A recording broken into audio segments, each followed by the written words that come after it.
Well, hello, good afternoon, and welcome to our Bible as History series. We're continuing to do these videos once a month for you. Today, Pastor Richard asked me to look at the book of Revelation, which is going to be quite interesting. Now, because this series is called The Bible as History, we're very much focusing on the events in the past, the current situations they were living in that evoked them to write, or that prompted them to write the books that we have in the Bible. I just say that because when we come to the book of Revelation, we normally focus on its prophetic side, the sort of future elements of it. So today I'm going to actually not go down that route, and I'm going to stay as close as I can to the historical elements and really look at what was the background of the book of Revelation. Before we go into it, there are many ways to interpret the book of Revelation, but the four predominant ones is the preterist view, the historicist, the futurist, and the idealist. Now, I basically have come to more of a preterist interpretation over the years, just from my own research, which basically means that I see all the events in the book of Revelation describing events in the past, not the future. And again, I only say that not to be biased with that view or to be prejudiced against the other three, but simply because the preterist view may affect my interpretation of those historical elements, the things that were going on in the background. So do bear with me as I go through some information. I hope to do it in such a way that's very fair and honest to all views, and to sort of collaborate together what we do know, and to sort of bring about a healthy sort of background for us all. So here we go. All right, one of the first points I think to explore would be the very author himself. Who was this man that wrote the book of Revelation? Now, we're told in chapter 1 that his name was John. Um, Tradition tells us that it is the same John who wrote the Gospel, John, the son of Zebedee, also known to be the beloved disciple. So he has three bodies of work, which is the Gospel, the Epistles, and the Book of Revelation. There have been some scholars who have analysed the writing style in Greek and have concluded that it's a different author. There must be a different John. I suppose that name was very common in the first century. I took that on board for a while. However, I have recently had the conviction that I do think it is the same John. The reason I'll say that is for two reasons. One is because when you we're going to be looking at Jesus' final sermon on the Mount of Olives a lot in this video, called the Olivet Discourse, when he predicted the destruction of the temple and the coming of the Son of Man. When you read that chapter and compare it to the book of Revelation, particularly chapter 6, where Jesus says there will be famines, earthquakes, wars, it sort of mirrors the four horsemen of the apocalypse in chapter 6. Now, you have to remember that only four apostles were privileged to hear that information, which was Peter, Andrew, James, and John. So John would have experienced those words, he would have heard those words, and whether they shared them with the other apostles, we do not know. Probably, but John would have had that first-hand information, and he then reflects that in the book of Revelation. That would be one reason that I would support a Johannine authorship, the same John. In regards to the writing styles being different, there's a very easy way to get around that, which is basically John in his gospel probably did not write it physically, but if you remember in John chapter 21, it says that we have heard his testimony and we know that his testimony is true. You'll see there that we have the first person we. So it seems that John's gospel was written from the behalf of his community. I would imagine John gave them the information, gave them the stories, and then they wrote it down. So that's the easiest way to get around that. I think probably the biggest historical reference we have, and something that can help us a lot when looking at the book of Revelation, would be the seven churches in Asia Minor. Now, this is modern day Turkey. It was called Asia Minor at that time. And it was basically a bunch of churches. There were probably more in the region, but the number seven seems to be quite important in the book of Revelation. These were probably house group churches, maybe about a bunch of Christians, 50 to 60 people, and they would have been living under the Roman Empire at the time, and they would have been very much driven underground, very much people viewed as outcasts, so it would have been very much a hidden movement. And as we explore those letters, we see that there were many struggles. There was this sense of apostasy, that some of the people were turning away from the faith. One of the biggest themes has to be in the book of Revelation is persecution, and we'll come back to this. Certainly there was this element of persecution from the empire, and John would have written this letter to encourage the Christians, sometimes a little bit of correcting, rebuking, instruction, but certainly to bring a sense of encouragement to these churches who were living under difficult times. One of the other things to consider with the book of Revelation in terms of its background is the kind of the style of writing it's written in, which is known in the scholarly world. I'm not sure if they called it that back in the day, but apocalyptic literature. And it is worth noting that the word apocalypse has changed over the years. Today, we very much get the idea of an end of the world, destruction, catastrophe kind of thing.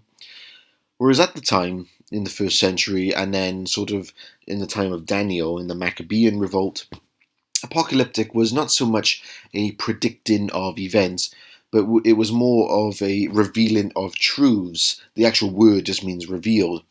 A revealing of truths to the people of God in their present situation. It was often used as a way to comfort people by showing heaven's perspective of earth. And if you look at the very structure of the book of Revelation, and many other texts are structured like this, it begins on earth, the seven churches, you get taken up into heaven, and we get this huge vision of heaven looking down on earth. And then you'll notice at the end, John comes back down to earth. It's almost like, okay, after receiving this information, after seeing this vision, what are you going to do about it? How do I now apply that vision back onto my situation on earth?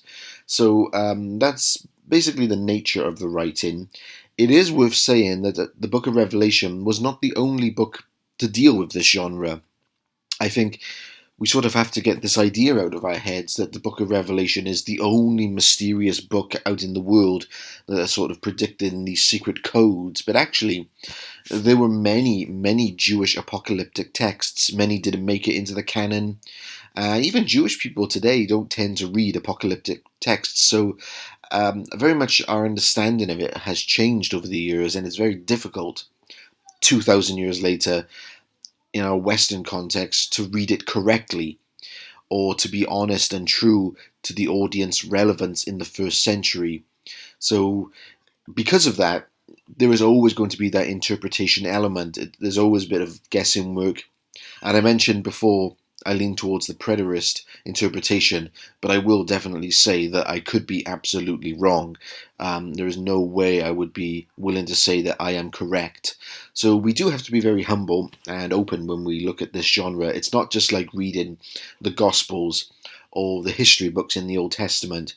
It's not just a straight narrative. We're dealing with symbolism.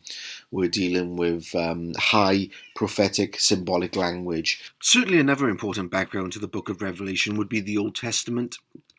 John is experienced or has experienced a vision, a revelation, but then he also uses the Old Testament almost as an aid to help explain some of these images, because remember, for a Jewish reader and hearer at the time, they would have been very familiar with those Old Testament references, whereas we today have to do a little bit of connecting the dots and putting the pieces together to sort of get a picture of what he's talking about. So there are many Old Testament references. One would be The four horsemen is a direct reference from the book of Zechariah.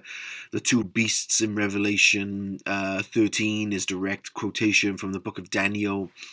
The heavenly vision in chapter 4 of the cherubim are also taken from the book of Ezekiel chapter 1 and Isaiah chapter 6.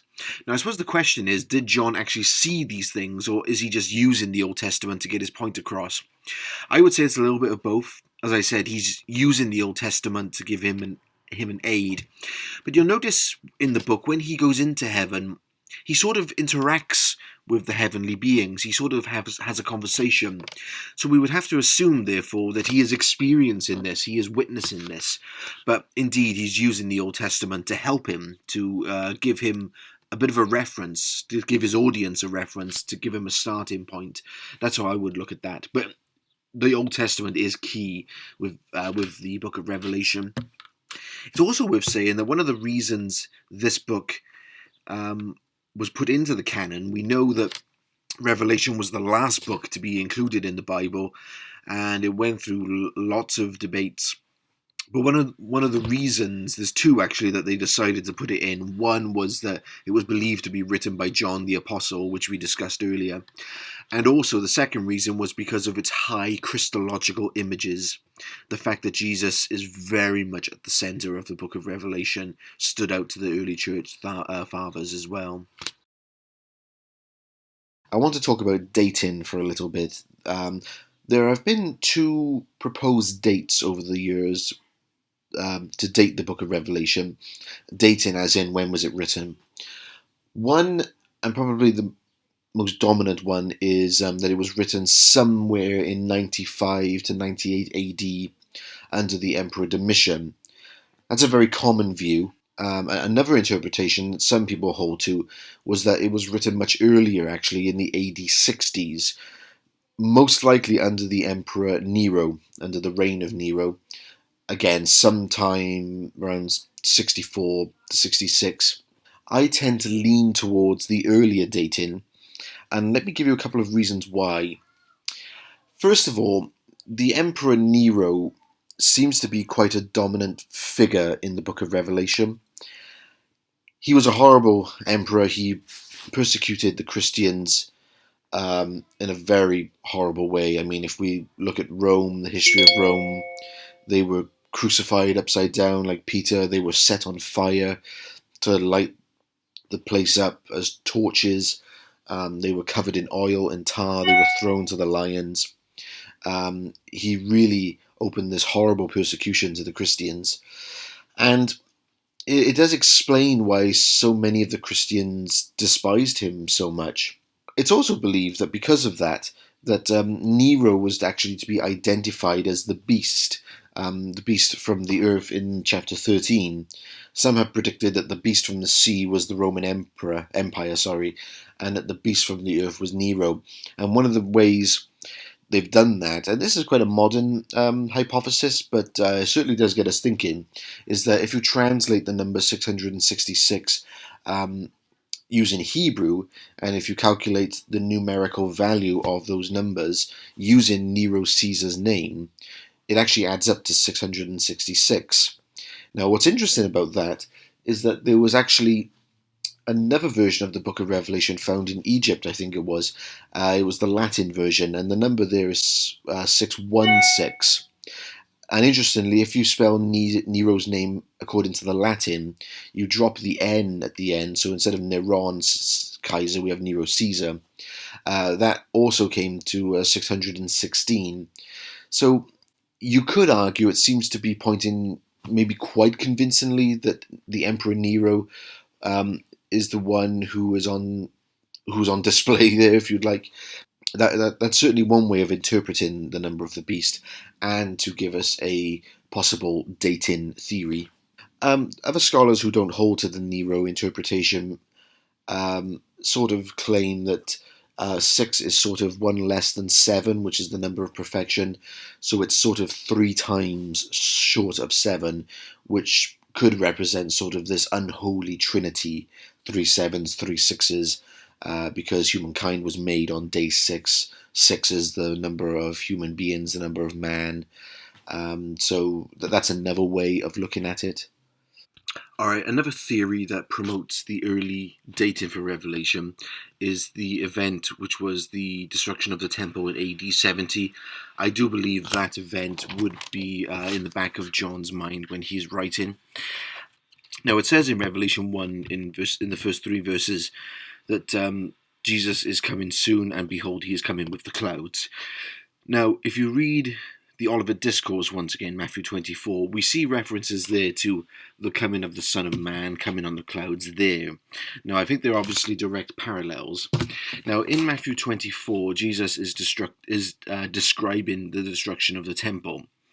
There are some debates concerning whether it's all 70 AD and is the rest of it end times, or is the whole thing predicting 70 AD, including the coming of the Son of Man. Now, we tend to read that verse and refer it to the second coming, the actual future second coming of Christ. But one theory, one preteristic theory, is that the coming refers to coming in judgment. And when you look in the Old Testament, in Isaiah 19 and in Isaiah 13, the Lord comes on a cloud, and he comes in judgment, first against Egypt and then against Babylon. We also read in Matthew that, behold, the Son of Man will come in the glory of the Father. So what Jesus is essentially saying is, just as the Father came in judgment many times in the past, I will now take my place sitting at the right hand of the Father and will come in judgment against Jerusalem. Now, if the reference to the coming in Revelation 1 is talking about the destruction of 70 AD, that would mean that the book would have to be written before 70 AD, and that the soon would be referring to the time when that destruction would come. Now, again, this is just theories. I'm not being absolute about this. This is just one way of reading into it, that the coming refers to the coming in judgment against Jerusalem in 70 AD. Of course, one of the other reasons to promote the later date would be things like, well, why would those 7 churches in Asia Minor be concerned about Nero if they were living in Turkey and Nero was off in Rome? That's one theory. Another theory is that although the book talks about heavy persecution, out of all those thousands of martyrs that are mentioned in the book of Revelation, there is only one martyr identified by name, which is Antipas, the follower Antipas, which is mentioned in the church of Pergamum, I believe. Out of all those followers, why would he be the only one that is mentioned by name? And some have suggested that the Emperor Domitian did not unleash heavy persecution on the Christians, as many people had thought, unlike Nero, who unleashed, horrible persecutions. So that would be some of the other reasons to refer to the late date. Now, if you were to ask me to summarize what is the book about, unfortunately, this is where we get into those divisions of preterists or futurists, where some say, well, it all happened in the past. Some say it's all ahead of us in the future. But I do hope and pray that there is a balance in which we can say, this is stuff that we are experiencing now. Now, I don't mean that in a prophetic, look at the signs of the times kind of thing. I'm actually talking about the way God wants us to experience heaven and bring it down onto earth. I really do believe the whole book is about looking at the current situation the Christians were living in, and in spite of all the things that were going around them that we talked about, Nero, 70 AD, the end of the Old Covenant age, they get taken up into heaven, or John gets taken up into heaven. He is shown what earth should be like from heaven's point of view, and then you'll notice the New Jerusalem at the end is coming down to the earth. And then you'll notice that the New Jerusalem comes down to earth. It doesn't actually talk about people going up into heaven. It's the ascension of heaven on earth. So I would say the book is exactly about that, bringing heaven onto earth through the works of the church, through individual Christians like you, like me, and that we do not follow the ways of the satanic powers in the world, the forces of Babylon, the devil, the dragon. We actually follow the ways of the Lamb. And there's a beautiful image of the Lamb in chapter 5, where the Lamb is not portrayed as some great mighty warrior. It's portrayed as a lamb who was slain, representing Jesus was slain for the world. In other words, the message of love and victory does not come through power and oppression like the world has it, but it very much comes through love and servanthood, just as Christ demonstrated. So the book seems to be a reflection of the powers of the powers of evil, the powers in the world, the forces in the world. And it's almost how the Christian message is the direct opposite of that. And we are encouraged to bring that heaven onto earth. That is the nature of apocalyptic writing. That is what John wanted to stress to the 7 churches. And I suppose the question is, did he know that this book would last that long? Did he know that we would have a copy of it in our hands? So the question is, did he write it for them or for us? Or a little bit of both? Or can we read what they were experiencing, reading someone else's mail, and see how we can apply this to our own lives? But listen, thank you very much for watching. I know not everyone is going to agree with these interpretations. I'd be more than happy to have open discussions. Perhaps we could do a Bible study about this.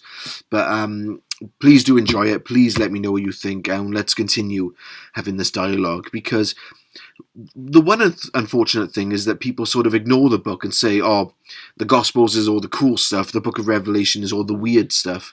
But I do hope there is a place where we can meet together and have open, loving discussions about this. So thanks a lot. Take care.